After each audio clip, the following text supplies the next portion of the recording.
7장 16절에서 20절까지 봉독해 드리겠습니다. 만일 내가 원치 아니하는 그것을 하면 내가 이로 율법에 선한 것을 시인하노니 이제는 이것을 행하는 자가 내가 아니요 내 속에 거하는 죄니라. 내 속 곧 내 육신에 선한 것이 거하지 아니하는 줄을 아노니 원함은 내게 있으나 선을 행하는 것은 없노라. 내가 원하는 바 선은 하지 아니하고 도리어 원치 아니하는 바 악은 행하는도다. 만일 내가 원치 아니하는 그것을 하면 이를 행하는 자가 내가 아니요 내 속에 거하는 죄니라. 먼저 16절 말씀을 보십시다. 만일 내가 원치 아니하는 그것을 하면 내가 이로 율법에 선한 것을 시인하노라. 16절에서 20절은 어떤 의미에서 위에 12절에서 14절을 다시 한번 풀어놓은 것이라고 생각할 수 있습니다. 12절은 이것이었습니다. 이로 보건대 율법도 거룩하며 계명도 거룩하며 의로우며 선하도답니다. 16절로 돌아와서 12절을 풀어보면 만일 내가 원치 아니하는 그것을 하면 내가 이로 율법에 선한 것을 시인한다 하는 말이 되는데 이런 뜻이죠. 율법이 하라는 것은 선이었습니다. 나는 그것을 하길 원합니다. 그것이 선하다는 것을 합니다. 근데 선한 것을 하지 않습니다. 16절에서 풀어놓으려고 하는 건 이것이죠. 정확히 율법이 악을 행하라고 했느냐 하는 것입니다. 율법은 이상하게도 그것 자체가 선한 것임에도 불구하고 율법이 우리에게 죄와 사망을 결과시키는 것이 현실이었습니다. 율법 탓이냐 하는 것이죠. 7절 그런즉 우리가 무슨 말하리요? 율법이 죄냐? 이 질문입니다. 율법이 죄냐? 13절 그런즉 선한 것이 내게 사망이 되었느냐? 동일한 질문입니다. 율법이 악을 행하라고 하는 것은 아닙니다. 율법은 선을 행하라 하고 악을 행치 말라고 합니다. 그러나 내가 원치 않는 것, 율법이 하지 말라는 것을 하더라고요. 그래서 율법은 선합니다. 내가 그 선을 따라가지 못하지. 그래서 율법이 죄를 조장하거나 죄를 명령하고 있지 않다는 것은 자명합니다. 그럼 무엇 때문이냐? 17절 이제는 이것을 행하는 자가 내가 아니요 내 속에 거하는 죄니라. 죄가 그러더라 말이죠. 죄가 그러더라고요. 위에 있는 13절을 풀어놓은 것이라고 생각하면 됩니다. 그런즉 선한 것이 내게 사망이 되었느냐? 그럴 수 없느니라. 오직 죄가 죄로 드러나기 위해 선한 그것으로 말미암아 나를 죽게 만들었으니 이는 계명으로 말미암아 죄로 심히 죄되게 하려 함이니라. 죄가 그러는 것이죠. 그래서 우리는 16절에서 20절에 이르는 이 내용 속에서 죄의 진면목을 이제 보게 됩니다. 17절에서 이렇게 되어 있습니다. 이제는 이것을 행하는 자가 내가 아니요 내 속에 거하는 죄니라. 내 속 곧 내 육신에 선한 것이 거하지 아니하는 줄을 아노니 원함은 내게 있으나 선을 행하는 것은 없노라. 20절 만일 내가 원치 아니하는 그것을 하면 이를 행하는 자가 내가 아니요 내 속에 거하는 죄니라. 죄입니다. 이 죄는 이제 율법으로 말미암아 그 진상이 파헤쳐지고 그 실체가 폭로되고 나서 보니까 죄란 어떤 것인가 하는 데 대해 성경의 가르침을 따라가 볼 때 우리가 생각하는 것보다 죄는 훨씬 더 그 정체와 그 진면목이 가공할 만한 것임을 이제 알게 됩니다. 17절과 20절에 반복된 내 속에 거하는 죄라는 말 속에 우리는 세 가지 중요한 죄에 대한 특징을 살필 수 있습니다. 말하자면 죄는 우리의 뿌리고 우리의 본성입니다. 무슨 외부적인 공격이 아니고 가끔 어쩌다가 일어나는 일과성에 해당하는 것이 아니라 늘 우리 속에 있는 것이라는 겁니다. 먼저 기억할 것은 죄는 우리의 일부분이 아니고 우리의 전부라는 사실입니다. 내 속에 거하는 것입니다. 이렇게 손가락에 낀 반지나 무슨 머리에 쓴 모자가 아니라 내 속에 있는 거예요. 나와 분리시킬 수 없는 나의 어떤 것들입니다. 내 본성이요, 내 뿌리입니다. 창세기 6장에 가면 이 설명이 일찍부터 나와 있는 것을 봅니다. 인간의 죄의 모습이 창세기 6장 5절 이렇게 설명이 되어 있습니다. 창세기 6장 5절입니다.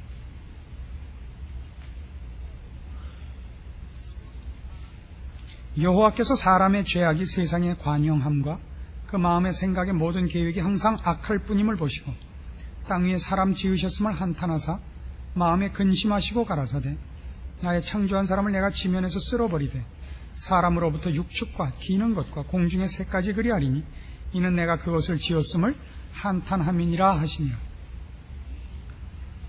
인간이 죄 지은 것이 얼마나 큰 죄냐 그러면 하나님이 한탄하실 만큼 큰 죄입니다.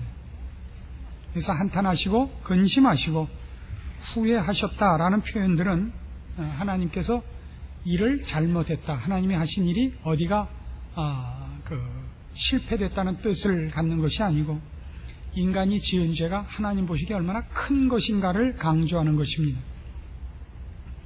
우리가 우리 자녀들이 잘못했을 때 그냥 웃어넘길 수 있는 것이 있고 실제로 매를 들었어도 속으로는 그럴 수 있다라고 생각하는 것이 있고 어떤 것은 근심하는 것이 있습니다. 한탄하고 이걸 정말 내가 놨나 싶은 잘못이 있습니다. 그렇게 큰 죄를 졌는데 그 죄가 뭐냐 그러면 그 마음의 생각의 모든 계획이 항상 악해요. 그러니까 밖으로 나타나는 일이 아니라 그 뿌리가 우리 속에 있는데 그 생각하는 것이 그 모든 계획이 악하고 항상 악해요. 모든 것이 항상. 우리는 이 일에 대해서 그렇게 실감 있게 느끼지를 못하기가 일쑤입니다. 그러나 인간이 죄인인데 이 모든 계획이 항상 악하다는 것은 세상을 잠깐 돌이켜보면 우리가 금방 이해할 수 있습니다. 우리는 이제 믿는 자 되었으니까 그래도 가끔 종종 저 같으면 언제나 하나님만 생각합니다만은 세상 사람들은 꼭 반대입니다. 가끔 종종도 하나님에 대해서 생각하지 않습니다. 언제나 모든 것이 다 하나님과 관계없는 것만 생각을 합니다. 저들의 악함은 윤리적 도덕적인 차원에서가 아니라 하나님을 생각하지 않으며 하나님을 찾지 않는다는 차원에서 그렇습니다. 그리고 하나님 마음에 드는 일을 하지 않습니다. 세상이 어떻게 하나님 없이 자기 마음대로 삶을 추구하고 그 모든 계획과 그 생각하는 것이 항상 하나님과 관계없는 것인가를 이렇게 우리가 증명할 수 있죠. 지금 우리 생활을 가장 많이 주도하고 영향을 끼치는 것이 뭐냐 그러면 이 테레비 문화가 아닌가 싶습니다. 머리 모양을 어떻게 하느냐, 어떤 옷을 입느냐, 이런 것들은 전부 다 드라마에 나오는 주인공이 무엇을 입고 나오고 어떻게 하고 나왔느냐와 그저 일치합니다. 그대로 하지 않는 사람이 거의 없죠. 늘 쫓아서 하죠. 근데 테레비 문화라는 것은 근본적으로 어떤 생각을 갖고 있는 것이냐 하면 거기에서 어떤 진리도 그리고 어떤 경건함도 목적으로 삼고 있지 않습니다. 테레비 문화라는 것은 근본적으로 상업적인 추구가 그 목적이고 원리입니다. 예를 들면 어떤 좋은 드라마를 한다고 합시다. 혹은 스포츠 중계를 한다고 합시다. 그 내용은 관심이 없습니다. 얼마나 많이 이 프로로 시청자들의 눈을 붙잡느냐의 싸움이고 시청자의 눈을 붙잡아야 되는 이유는 그렇게 함으로써 그 프로 앞뒤에 실릴 광고비가 얼마나 비싸지느냐와 직결이 되죠. 그래서 어떤 드라마를 하든지 그 드라마 내용이 얼마나 건전하고 유익하냐는 상관이 없습니다. 얼마나 시청률을 높이는가밖에 관심이 없습니다. 시청률을 높이기 위해서라면 아무리 부도덕해도 되고 아무리 말 같지 않아도 괜찮습니다. 무슨 내용이든 상관없이 많은 시청률을 확보할 수만 있다면 그 프로는 비싼 프로가 되고 그 프로에 붙는 광고비도 비싸집니다. 그런 의미에서 그 붙잡으려고 하는 시청자들에 대한 이쪽 프로를 사는 사람들의 개념은 그 사람들이 인격자거나 고매한 정신을 가진 사람으로서는 절대 카운트되지 않습니다. 돈만 내고 이 상품을 사주는 사람이면 되는 겁니다. 그러니까 광고를 내는 자들이나 프로를 만드는 자들이 올 때 시청자는 전부 봉입니다. 봉. 그것 외에는 아무런 관심이 없습니다.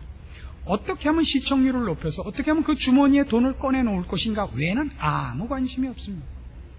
언제나 그 생각밖에 나지 않습니다. 사람에 대한 개념이 인격적이지도 않고 고매하지 않고 물론 거룩하거나 의롭지 않습니다.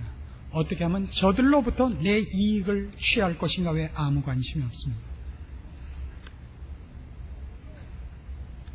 금년도 미국에서 최고 흥행 기록을 갖고 있는 1위 작품 영화가 뭐냐 하면 나 홀로 집에 2입니다. 별걸 다 한다 싶겠습니다만 그러지 않고 어떻게 설교를 하겠습니까? 2위는 흥행 2위는 알라딘의 램프입니다. 두 개가 다 어린 아이들을 향한 작품인데 이 두 개가 흥행에서 1, 2위가 됐습니다. 애들 영화는 어른이 내는 입장의 거의 반값입니다. 그런데도 흥행 1, 2위입니다. 그래서 미국 영화계가 새삼스럽게 놀란 게 뭐냐면 코 묻은 돈을 우습게 보지 말합니다. 코 묻은 돈을 우습게 보지 마라. 우리나라도요, 무슨 가요 톱10 혹은 뭐 이번에 뭐 연말에 하는 가수 10대 가수왕 이런 거 뽑을 때 보면 이제는 전부 그 투표에 참여하는 사람들이 10대라서 뽑힌 사람들이 다 젊은 사람들을 대상으로 하는 가수들입니다. 저희 딸내미만 해도 노사연 씨면 지금 중년에 들어가지 않고 저희가 보면 애인데 어쨌든 결혼도 아직 안 했으니까 저희 딸내미 그래 노사연 씨만 나오면 저 아줌마는 왜 자꾸 나와? 애들만 나오려는 거예요. 애들만. 텔레비를 가만히 보세요. 쇼를 보세요. 어른이 없어졌어요. 사회도 애들이 보고 나와 노래하는 애들도 애들이고 구경하는 애들도 애들인데 영어로는 애덜트가 어른이에요. 애들끼리 모여서 어른이 됐어요. 어떻게 하면 좋아요? 왜 그렇게 됐죠? 그들만이 열광하고 그들만이 돈을 내기 때문에 돈을 내는 사람들 취향에 맞는 것으로 방송도 텔레비도 초점을 모으고 있습니다. 가끔 가다 텔레비 틀어놓고 보는 사람들한테는 관심이 없어요. 돈을 내는 사람에게만 관심이 있지. 그리고 그 영향을 우리도 모르게 받습니다. 세상이란 그런 것입니다. 우리가 누구를 사귀고 누구와 관계를 맺는가를 가만히 보십시오. 누구에게 시간을 쏟으며 누구에게 돈을 내는가 보십시오. 이해관계에 얽힌 사람이지 그 사람을 만나면 영적으로 도움을 받는 사람인 경우는 신자 외에는 없는 겁니다. 신자들도 그러기가 쉽지 않은 걸요. 세상은 한 번도 의와 거룩을 추구하는 적이 없습니다. 이건 물론 단편적인 예입니다만은 더 들어가면 더 심각하죠. 더 하면 더 했지. 이것보다 더 하나님을 외면하고 자기들의 욕심을 따라 사는 것이 세상의 법칙이고 상황이지 이것보다 나은 것은 오히려 없습니다. 우리는 모든 계획이 항상 악합니다. 이게 인간의 현실입니다. 우리는 구원을 얻었기 때문에 달라진 것입니다. 우린 비로소 하나님을 알고 의와 거룩을 추구하는 복된 자리에 와 있기 때문에 그나마 가끔 좀 더 좋아지면 종종 하나님을 찾곤 합니다. 그러나 한 걸음만 세상에 나가보시면 얼마나 사람들이 자기 멋대로 살며 하나님을 외면하고 있는가 금방 볼 수 있습니다. 두 번째로 생각할 것은 이것은 선천적인 것입니다. 내 속에 있는 겁니다. 우리가 만들어질 때부터 있는 겁니다. 후천적으로 개발한 것이 아닙니다. 무슨 환경으로 인하여 이것이 뒤에 생겨난 것들이 아닙니다. 시편 51편 가시면 시편 51편 1절 말씀부터 봅시다. 하나님이여 주의 인자를 쫓아 나를 긍휼히 여기시며 주의 많은 자비를 쫓아 내 죄과를 도말하소서. 나의 죄악을 말갛게 씻기시며 나의 죄를 깨끗이 제하소서. 대저 나는 내 죄과를 아오니 내 죄가 항상 내 앞에 있나이다. 내가 주께만 범죄하여 주의 목전에 악을 행하여 싸우니 주께서 말씀하실 때 의로우시다 하고 판단하실 때 순전하시다 하리다. 내가 죄악 중에 출생하였으며 모친이 죄 중에 나를 잉태하였나이다. 다윗의 회개시입니다. 그는 성경에 기록된 사람 중에서 하나님 앞에 가장 칭찬을 받은 사람 중에 하나입니다. 그럼에도 불구하고 그가 범죄했을 때의 상황을 보면 우리가 경악할 문제가 있습니다. 다윗은 한 번도 범죄하지 않았고 사울 왕이 이유 없이 자기를 핍박할 때도 그를 향하여 대적하지 않고 늘 피하기만 했던, 그리고 사울 왕이 죽은 것을 애도했던 하나님의 사람입니다. 물맷돌 5개로 하나님과 그의 백성을 모독하는 골리앗을 대항해서 나갈 수 있는 믿음의 용기를 가졌던 사람입니다. 그럼에도 불구하고 그가 나중에 왕의 자리에 나갔다가 우리아의 아내 밧세바와 범죄하는 커다란 죄를 짓습니다. 그리고 그 죄를 은닉하기 위하여 꾀를 쓰다가 제대로 되지 않자 우리아를 전쟁터에 내보내 죽입니다. 참으로 치사하고 교활한 짓을 그때 다 합니다. 그래놓고 재미있는 것은 다윗은 자기가 죄를 짓고 있다는 사실을 모르고 있다는 사실입니다. 이건 그에게 너무 자연스러운 것입니다. 마음에 갈등이 없더라고요. 자기가 범죄하고 있는 줄을 모릅니다. 혹시 어떻게 증명이 되냐 하면 그가 범죄한 후에 하나님께서 나단 선지자를 보냅니다. 그래서 그를 꾸짖을 때 나단 선지자가 와서 처음부터 다윗을 꾸짖는 것이 아니라 예를 들죠.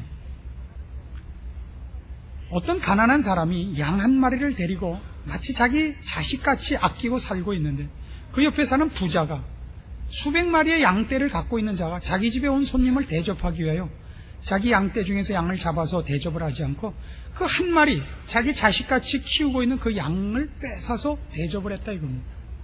다윗이 너무 화가 나서 어떻게 그런 나쁜 놈이 있느냐, 그놈을 데려다 죽여라. 나단이 당신이 그 사람입니다 라고 지적을 하죠. 다윗이 너무나 소스라치게 놀랍니다. 자기가 바로 그 원흉이라는 그런 죄를 짓고 있었다는 사실을 다윗이 모릅니다.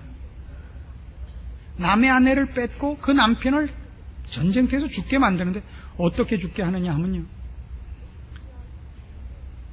그 우리아 장군에게 편지를 밀봉을 해서 들려보냅니다. 그 사령관에게 그 편지를 갖다 주라 그럽니다. 내용이 뭐냐 하면 이 장수를 제일 싸움이 치열한데 선봉에 세워서 나갔다가 그 사람만 놔두고 싹 후퇴해서 죽게 하려는 겁니다. 그 편지를 지가 들고 가게 한 참으로 말도 안 되는 짓을 다윗이 하는데 자기가 죄를 짓고 있는 줄을 몰라요. 자기가 죄를 짓고 있는 줄을 모르다고. 그래서 이 놀라운 회개시를 쓰는 겁니다. 이 회개시의 가장 두드러진 특징은 뭐냐면 내가 잘못했습니다, 용서해 주세요. 내가 잘못했습니다, 용서해 주세요. 여기가 아닙니다. 죄라는 것이 어떤 것인가에 대한 그의 놀라움이 제일 큰 초점입니다. 그래서 5절, 내가 죄악 중에 출생하였으며 모친이 죄 중에 나를 잉태하였나이다. 죄라는 것은 나에게는 너무나 본능적이고 너무나 자연스러운 내 것이라서 죄를 짓는 것이 하나도 나에게 이상하지 않더라 말이죠. 그걸 놀래고 있는 겁니다. 내가 얼마나 잘못했는가, 잘못했으니 용서해 주십시오가 첫 번째가 아니라 죄라는 것이 어떤 것인가, 죄가 어떻게 내 뿌리인가. 그래서 하나님 이 뿌리를 뽑아 주십시오. 그렇지 않고서는 안 돼. 이 사건, 죄를 지은 사건이 문제가 아닙니다. 이번만 용서해 주십시오가 아닙니다. 다시는 안 짓겠습니다가 아니라 뿌리를 뽑아 주십시오. 나를 바꿔놓아 주십시오. 새롭게 만들어 주십시오. 나는 처음부터 잘못 만들어진 자입니다. 여기에 초점이 있습니다. 우린 죄를 너무 쉽게 생각하는 경향이 있습니다. 종종 이런 질문을 받습니다. 한간에 심심하면 한 번씩 목사들이 범죄하는 일들이 있습니다. 어쩌면 그럴 수가 있느냐라고 물으신다면 여러분들은 아직도 죄가 무엇인지를 모르는 것입니다. 그건 목사 아니라 누구라도 하나님의 보호하심과 은혜 가운데 지켜지지 않으면 쉽게 넘어가는 것이 죄의 가공할 힘입니다. 아담과 하와가 타락하는 것은 가장 환경이 좋은 에덴 동산에서 타락이 일어나고, 사탄이 되는 이유는 그가 천사장으로 가장 놀라운 지위에 서서 거기서까지 욕심을 내요 하나님께 대적하느라고 생긴 것입니다. 죄란 참 무서운 것이죠. 만족할 줄 모르는 것이요, 굴복하지 않는, 참으로 가공할 그 힘이요 완악함입니다. 그래서 우리는 지금 우리 본문에서 보고 있는 내 속에 거하는 죄라는 말 속에서 죄가 우리의 일부분이 아니여 전부라는 것과, 이것이 선천적인 것이며, 그리고 세 번째로 죄가 얼마나 큰 힘인가 하는 것을 배웁니다. 내 속에 있는 것입니다. 잘라버릴 수가 없습니다. 내 오른손이 범죄하면 오른손을 자르고, 눈이 범죄하면 눈을 빼는 것이 아니라 속인데, 속을 다 파내면 뭐가 남아요? 수박 속 파내면 남는 게 뭐예요? 온통 다 죄인데요. 그걸 파내고 남는 게 있어야 뭘 파내든지 말든지 하죠. 수술을 하죠. 죄를 파내면 남는 게 없는데요. 그게 죄입니다. 성경이 우리에게 지적하는 건 그겁니다. 그래서 우리는 분명히 이것을 통하여 이런 초점을 가져야 됩니다. 만일 율법이 구원의 방법이었다면 어쩔 뻔했는가 하는 것입니다. 율법은 구원의 방법일 수가 없습니다. 왜요? 그것이 우리에게 올바른 길을 지시한다 할지라도, 그래서 우리가 그걸 이해한다 할지라도, 우리는 아무도 이 죄의 가공할 힘에서부터 우리 자신을 구원해낼 길로 우리를 몰아갈 수가 없었던 것입니다. 18절에 그렇게 나오죠. 내 속 곧 내 육신에 선한 것이 거하지 아니하는 줄 아느니 원함은 내게 있으나 선을 행하는 것은 없노라. 선을 행할 힘이 없어요. 그래서 우리의 죄는 언제나 윤리적, 도덕적, 규범적 문제가 아닙니다. 선한 것을 하느냐 못하느냐의 문제가 아니라 죄의 권세 아래서 해방을 받느냐 못 받느냐입니다. 우리의 힘으로는 죄를 벗어날 수 없습니다. 그래서 우린 이런 결론에 이제 이릅니다. 인간이 처한 현실을 직시해야 됩니다. 인간이 처한 현실을 직시해야 됩니다. 14절에 이렇게 되죠. 우리가 율법은 신령한 줄 알거니와 나는 육신에 속하여 죄 아래 팔렸도다. 죄 아래 팔려 있는 것을 잊지 마십시오. 죄 아래 팔려 있는 것을. 그래서 어느 누구든지 사람들을 대하여 볼 때 그 사람을 불쌍히 여길 줄 모르면 그는 아직도 복음을 제대로 이해하지 못한 것입니다.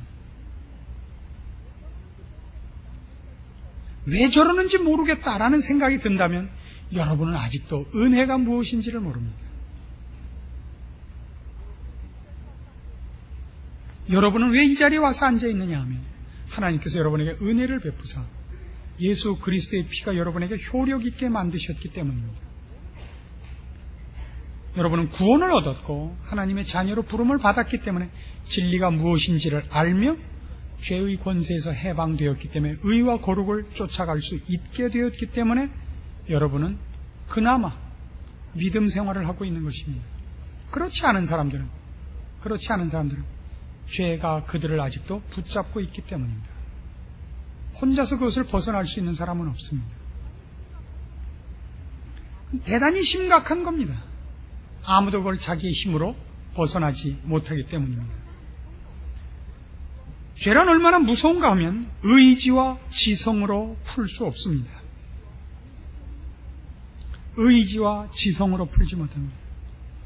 알고 모르는 싸움이 아닙니다.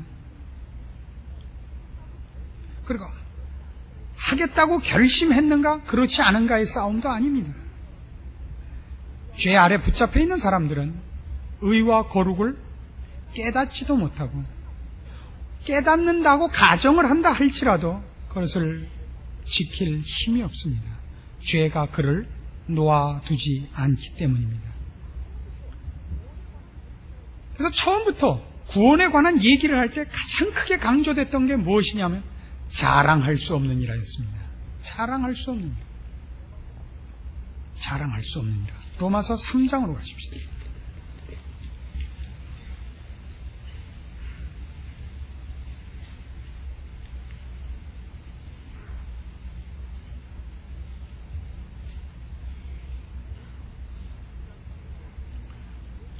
3장 25절입니다. 이 예수를 하나님이 그의 피로 인하여 믿음으로 말미암는 화목제물로 세우셨으니 이는 하나님께서 길이 참으시는 중에 전에 지은 죄를 간과하심으로 자기의 의로우심을 나타내려 하심이니 곧 이때 자기의 의로우심을 나타내사 자기도 의로우시며 또한 예수 믿는 자를 의롭다 하려 하심이니라. 그런즉 자랑할 때가 어디냐 있을 수가 없느니라. 무슨 법으로냐 행위로냐 아니라 오직 믿음의 법으로니라. 그러므로 사람이 의롭다 하심을 얻는 것은 율법의 행위에 있지 않고 믿음으로 되는 줄 우리가 인정하노라. 은혜로 받은 거예요. 율법의 행위가 아니라는 건 내가 조건을 제시해서 조건을 만족시켜서 그 결과로 얻는 것이 아니란 말입니다.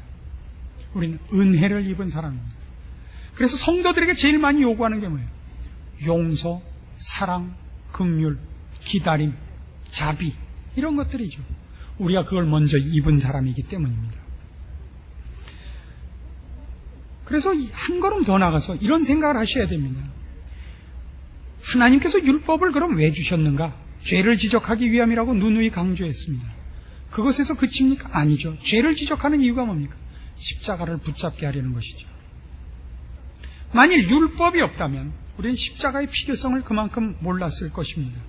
그래서 율법은 1차적으로 우리를 비참하게 합니다. 우리를 절망으로 인도합니다.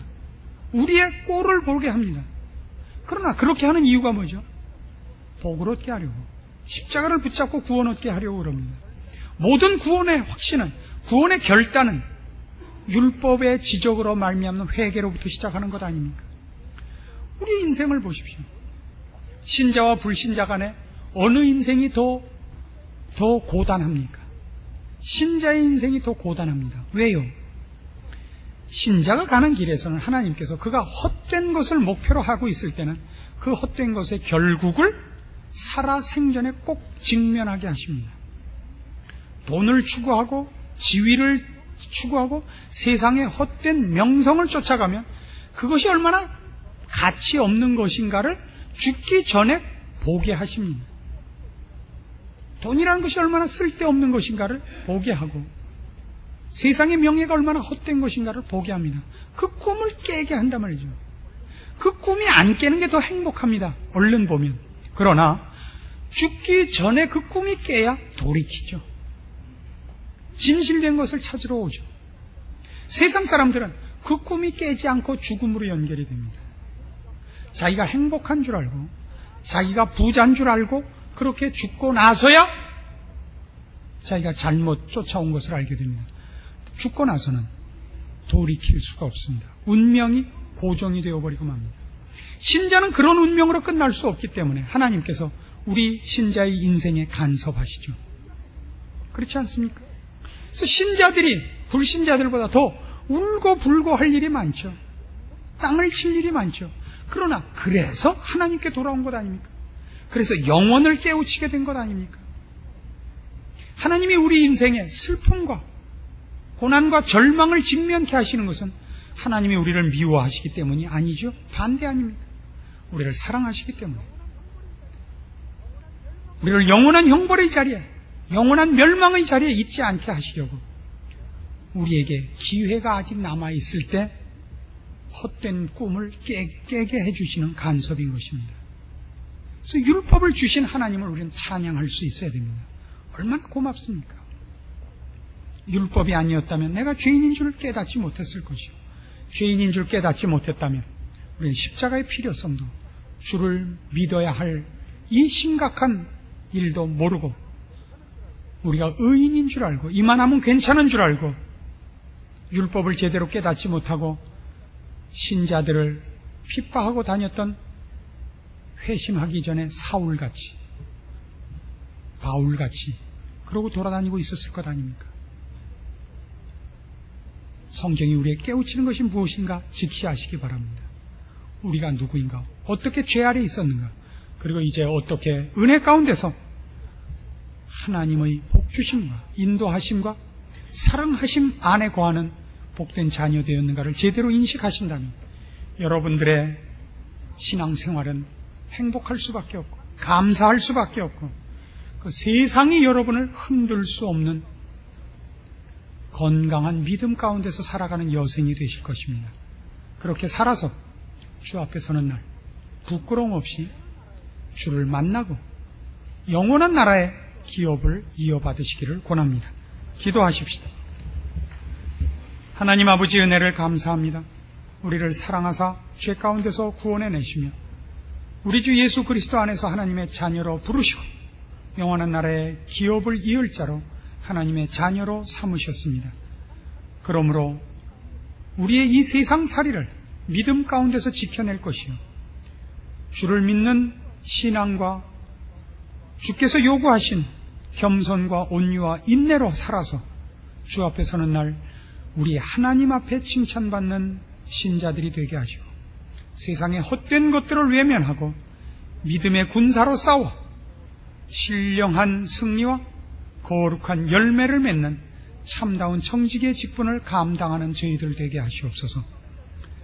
아직도 죄 아래 신음하는 자들을 위하여 주의 사랑을 나타내게 하시고 그리고 우리가 믿는 바 구원과 우리가 가진 바 복된 생명과 진리들을 증거하기에 부끄럽지 않은 신자로 살 수 있는 지혜와 믿음도 주시고 그리고 주와 동행하는 충성된 삶을 허락하셔서 신자의 삶의 기적을 맛보고 주님과 동행하는 기쁨을 체험하고 사는 저희 모든 심령들 되게 하시옵소서. 예수님의 이름으로 기도합니다. 아멘.